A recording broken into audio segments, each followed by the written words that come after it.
12 132 ഇവിടെ മിസ്സിംഗ് നമ്പറാണ് 210 742. നമുക്കിവിടെ 3 പെയർ തന്നിട്ടുണ്ട്. ഇതൊരു പെയറാണ് 12 132. അടുത്തൊരു പെയറാണ്, അതിലത്തെ ഇവിടുത്തെ നമ്പർ അറിയില്ല, ഇവിടെ 210. അടുത്ത പെയർ 742. ഈ ഓരോ പെയറിലും ഈ 2 നമ്പറും തമ്മിലൊരു റിലേഷൻ ഉണ്ടായിരിക്കും. ആ റിലേഷൻ വെച്ച് നമുക്ക് ഇവിടുത്തെ നമ്പർ കാണണം. അപ്പോൾ നമുക്ക് ആദ്യത്തെ പെയർ എടുക്കുക 12 132. അതിലത്തെ ആദ്യത്തെ നമ്പർ എത്രേ 12.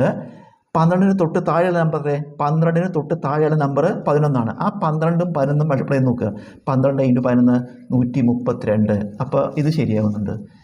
ഇത് നോക്കുക 742. ആദ്യത്തെ നമ്പർ എത്ര? ഇവിടെ 12-ന് നമ്മൾ എന്ത് ചെയ്തു 12 × 11. അതുപോലെ ഇവിടെ 7 എന്നിട്ട് ഇൻറ്റു തൊട്ട് താഴത്തെ നമ്പർ 6. 7 × 6 42 കിട്ടുന്നുണ്ട്.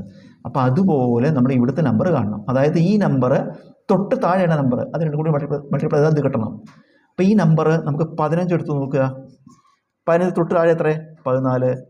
15 × 14 ചെയ്താൽ 210 കിട്ടുന്നുണ്ട്. അപ്പോൾ നമുക്ക് ഏതാ ഇവിടുത്തെ മിസ്സിംഗ് നമ്പർ എത്ര? ഉത്തരം 15.